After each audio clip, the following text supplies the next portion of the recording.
Hello दोस्तों, बीबी films public आप सब देख रहे हैं। दोस्तों आज हम बात करने वाले हैं global trending star Khesari Lal Yadav ji का एक गाना पूरे धमाल मचाया हुआ है।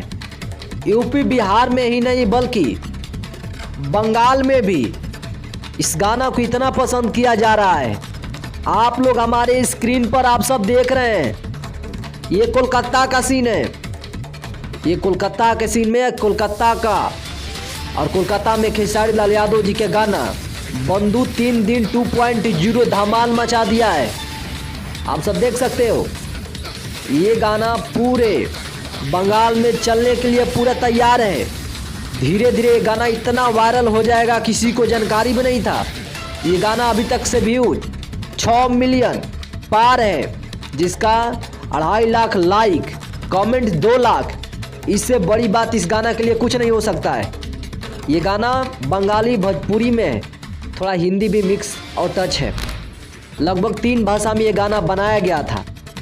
बंधु 3 दिन 2.0 गाना के किस कदर कोलकाता में लोग नाच रहे हैं आप सब देख सकते हो हमारे स्क्रीन पर, यानी बीबी फिल्म्स पब्लिक पर। फिलहाल मैं चलता हूँ, आप लोगों के क्या राय है इस गाना पर तो कमेंट करके लाइक करके ज़रूर बता दीजिएगा।